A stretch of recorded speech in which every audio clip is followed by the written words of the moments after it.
From the balcony of Buckingham Palace, Catherine, Princess of Wales, floated above the crowd, hat perfectly tilted, three children smiling at her side. The photographs from Trooping the Color last week looked flawless, almost too flawless.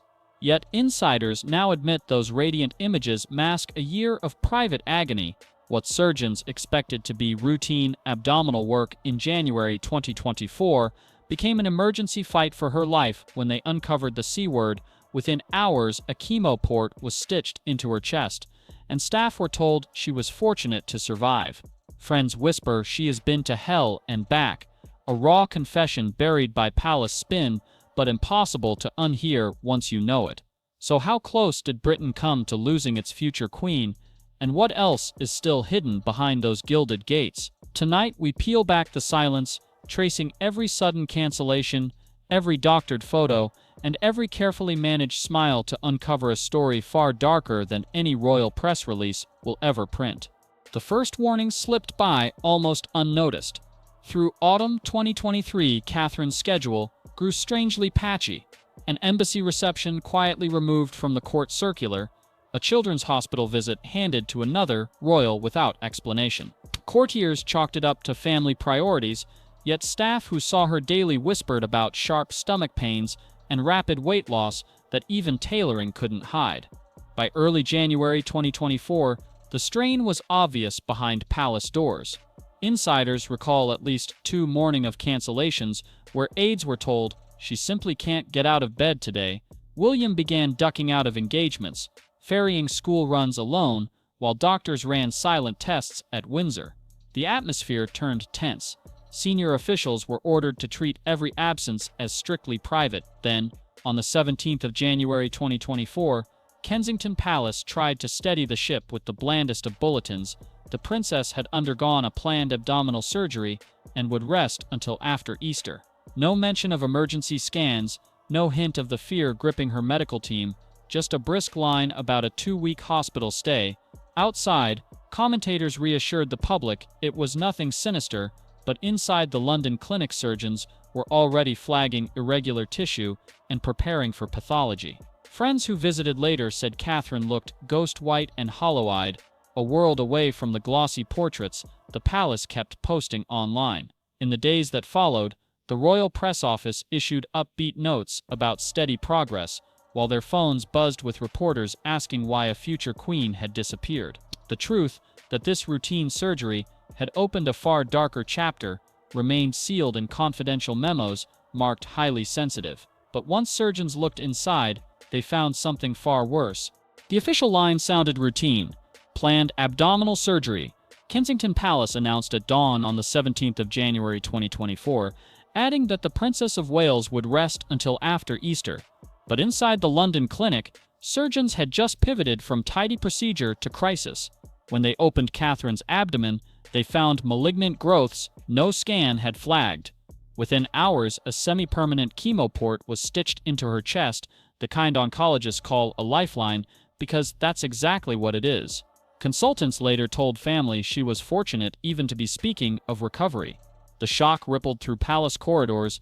Aides who'd pre-written cheerful press notes binned them. William cleared his calendar, first quietly, then publicly. On the 27th of February, he withdrew at the last minute from his godfather King Constantine's memorial. Palace aides cited a personal matter, but insiders now link it directly to Catherine's post-op crisis. In the space of 6 weeks, a future queen went from dress fittings to survival statistics. And survival came with a price: months of aggressive chemo, immunity crashes, and enforced secrecy. What happened next would push both Catherine and palace PR to the breaking point. Surgeons slipped a silicone port beneath Catherine's collarbone before the anesthetic had even worn off. Through that tiny valve, specialists at the Royal Marsden poured wave after wave of cell-scorching drugs, her only lifeline once malignancy was confirmed. Insiders later admitted the future queen was fortunate to survive, a phrase that still feels razor-sharp in royal corridors. Chemotherapy is a silent wrecking crew. It strips hair, hollows cheeks, crushes immunity, and leaves the body so drained that showering feels like climbing a cliff. For Catherine, that meant near total isolation at Windsor, playdates swapped for FaceTime, doorknobs disinfected hourly, every visitor signing health forms before crossing the threshold. The strain soon broke the surface. On the 27th of February, 2024, Prince William abandoned his godfather's memorial at the last minute, citing only a personal matter. Behind those bland words lay a frantic call from the London clinic. Catherine's white blood cell count had crashed and infection risk was critical. William bolted. The palace's neat recovery timeline collapsed with him. Friends who saw her between infusions recall a chalk-pale, heartbreakingly thin princess who could manage a smile for 10 minutes before retreating to darkness. One blunt insider said she'd been to hell and back, and doctors agreed she was lucky to be alive at all. The ordeal forced a mental reset. She trimmed engagements, ran briefings from bed, and told aides, "Not today," when fatigue blurred the room. Yet while Catherine wrestled toxins in private, palace PR battled an equally brutal foe, silence cracking under its own weight. Each unseen week turned curiosity into theory, theory into frenzy. And that vacuum would soon explode with the doctored photo fiasco that shook the monarchy's veneer. Next up, how a single image lit the fuse on Catespiracies worldwide. It started with a postcard-perfect Mother's Day portrait, Catherine on a garden bench, children draped lovingly around her. Within hours, the Associated Press, Reuters, Getty, and AFP all slammed out kill notices, yanking the image for manipulation. 24 hours later, the princess herself issued a rare mea culpa. "I edited it. I'm sorry for the confusion." The palace had hoped the apology would douse the flames. Instead, it poured gasoline on them. Online sleuths christened the scandal Catagate, tracking every mismatched sleeve and misaligned shoulder like forensic detectives. Hashtags exploded. #WhereIsKate, #KateGate, #Photoshop fail, while late-night hosts cracked jokes about Buckingham Palace discovering Canva. The doctored photo became more than a PR stumble. It was proof, in many minds, that the palace was hiding something bigger. When a grainy phone video later caught Catherine and William at a Windsor farm shop, the clip should have calmed nerves. Instead, pixel hunters claimed the woman on screen was a body double. Side-by-side comparisons of ears, jawlines, and ponytail swishes ricocheted across feeds. One fact-checker called the claim Bigfoot logic in a tiara, but the rumor stuck. Misinformation scholars soon traced a spike in #Kate Middleton posts to Russian-linked troll farms, an influence campaign designed to erode trust in British institutions. The more the palace stayed silent, the louder the bots became, pumping out wild theories about cosmetic surgery, marital collapse, even secret exile. Behind palace gates, aides realized too late that no comment was no longer a shield. Each unanswered question spawned 10 fresh conspiracies, and every attempt to reset the narrative, be it a polished portrait or a fleeting video, only deepened suspicion. The communication strategy had cracked, and Catherine's next move would have to be nothing short of surgical. Up next, how the princess staged a fragile comeback, appearing, retreating, and re-emerging on her own terms. For most people, recovery means the luxury of disappearing, but Catherine had to stage manage every step back into daylight. Her first big risk came on the 14th of June 2025, trooping the color. Crowds roared as she waved from the carriage, a sapphire brooch flashing in the sun, her first full-dress parade since chemo.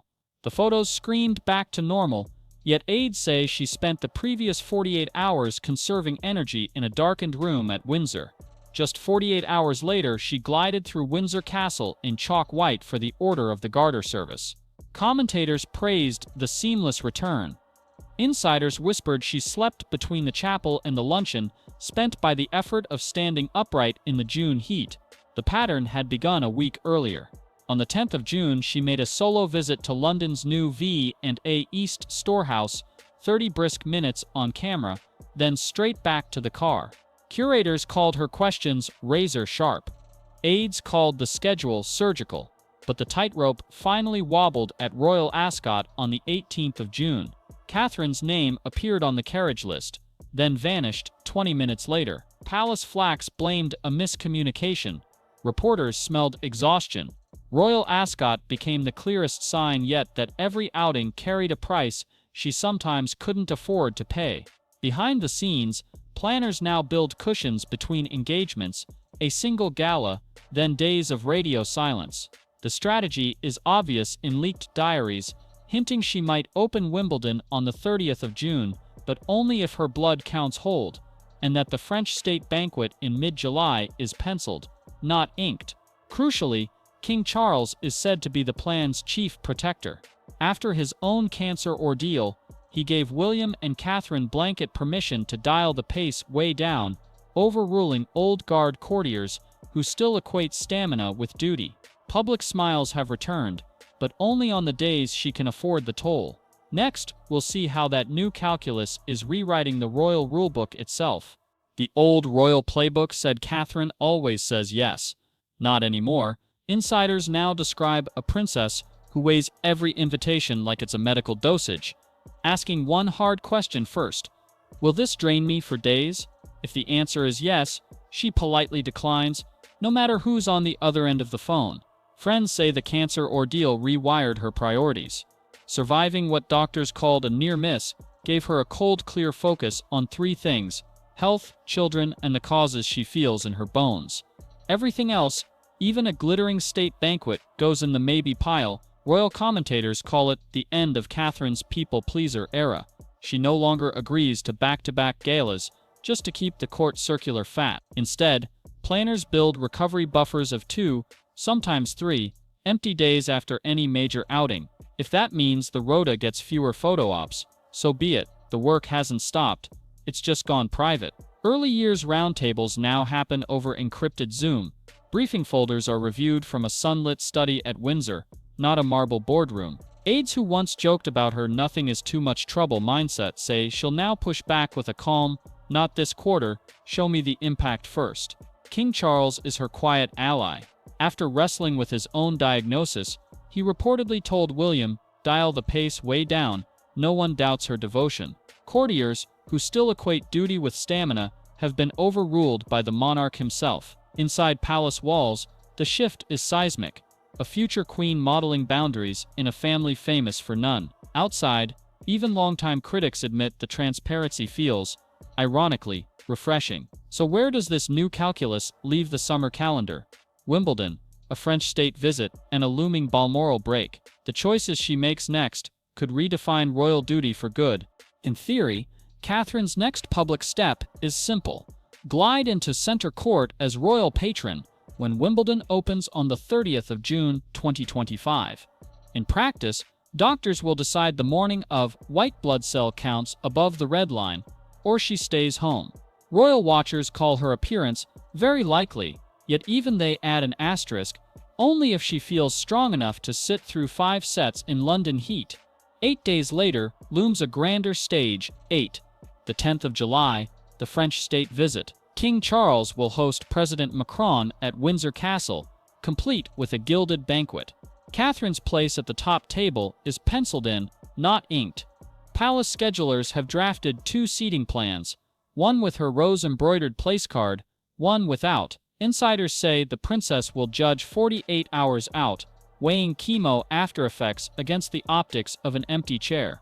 If fatigue wins, she'll retreat to Anmer Hall for quiet family days, then on to Balmoral in August, Scotland's crisp air, no cameras, and a castle thick with heather where she can vanish behind stone walls. Those close to her say the summer calendar is written in pencil because one question still hovers: is the illness truly gone or merely sleeping? Doctors remind her that remission isn't a finish line, just a checkpoint, so the coming weeks are a balancing act.